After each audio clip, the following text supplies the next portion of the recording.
ഇന്നത്തെ റെസിപ്പി മീൻമുട്ട തോരനാണ്. ഒരുപാട് നാളായിട്ട് വാങ്ങിക്കണമെന്ന് ആഗ്രഹിച്ചുകൊണ്ടിരുന്ന സാധനമാണ്.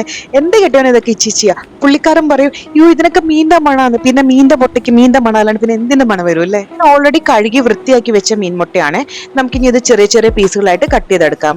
ഈ ഐറ്റത്തിന് ആലപ്പുഴ കൊല്ലം സൈഡൊക്കെ പറയുന്നത് പരിഞ്ഞിൽ നിന്നാണ് കേട്ടോ. അപ്പൊ എനിക്കൊരു കാസർഗോഡൻ ഫ്രണ്ട് ഉണ്ട്, അവനോട് ചോദിച്ചു. അപ്പൊ അവൻ പറയാ എണറെന്ന്. എണറോ? ഇനി അവനെങ്ങാനും ഇട്ട പേരായിരിക്കോ?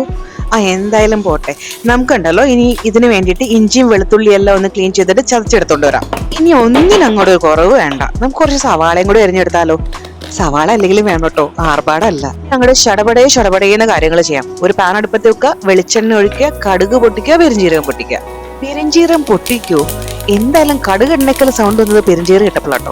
ഇനി നമ്മൾ ചതച്ച് വെച്ചേക്കണ ഇഞ്ചിയും വെളുത്തുള്ളിയും കൂടി ഇട്ട് കൊടുക്കാം. എന്നിട്ട് നന്നായിട്ട് മൂപ്പിച്ചെടുക്കാം കേട്ടോ. ഇനി ഏകദേശം നല്ലതായിട്ട് മൂത്ത് വരുമ്പോഴേ നമുക്ക് ഇതിലോട്ട് സവാളയും കറിവേപ്പിലയും കൂടി ഇട്ട് കൊടുക്കാം കേട്ടോ. ഞാൻ ഇതിന്റെ കൂടെ തന്നെ കുറച്ച് മഞ്ഞൾപ്പൊടിയും കൂടി ഇട്ട് കൊടുക്കുന്നുണ്ട്. എന്നിട്ട് ഇത് നന്നായിട്ട് വഴണ്ട് വന്നതിന് ശേഷം നമുക്ക് മസാലപ്പൊടികളെല്ലാം ആഡ് ചെയ്ത് കൊടുക്കാം. പിന്നെ ഒരു 3/4 സ്പൂൺ മല്ലിപ്പൊടിയും 2 സ്പൂൺ മുളക് പൊടിയും പിന്നെ കുറച്ച് മീറ്റ് മസാലയോ ചിക്കൻ മസാലയോ കൂടി ഇട്ട് കൊടുത്തിട്ടേ ഏതെങ്കിലും ഒന്ന് മതിയേ. എന്നിട്ട് നമുക്കൊന്ന് മൂപ്പിച്ചെടുക്കാം. ഇതൊന്ന് മസാലയുടെ പച്ചമണം എല്ലാം മാറിയിട്ട് മൂത്ത് വെട്ടിട്ടുണ്ട്. നല്ല മണം വരുന്നുണ്ട്. നമുക്ക് ഇനി ഇതിലോട്ട് മീൻമുട്ട ഇട്ട് കൊടുക്കാമേ.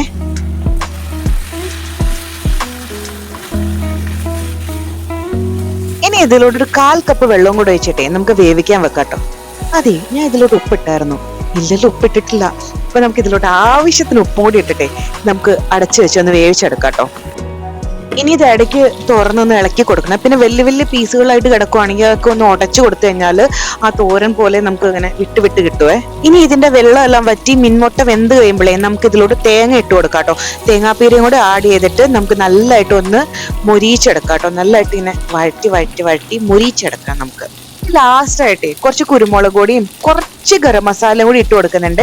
പക്ഷെ ഞാൻ ഇത് ടേസ്റ്റ് ചെയ്ത് നോക്കിയപ്പോൾ ഇത് ചൂരയുടെ മീൻമുട്ട ആയതുകൊണ്ട് കുറച്ച് മീൻമണം മുന്നിട്ട് നിൽക്കുന്നുണ്ട്. അപ്പം ഞാൻ എന്താണെന്ന് വെച്ചാൽ കുറച്ച് പെരിഞ്ചീരകപ്പൊടിയും കൂടി ആഡ് ചെയ്ത്, സാധാരണ ഞാൻ ആഡ് ചെയ്യാറില്ല, അതും കൂടി ആഡ് ചെയ്ത് കൊടുത്തിട്ട് നല്ലതായിട്ട് ഒന്നും കൂടി ഒന്ന് വഴറ്റിയെടുത്തതിന് ശേഷം നമുക്ക് തീ ഓഫ് ചെയ്യാം.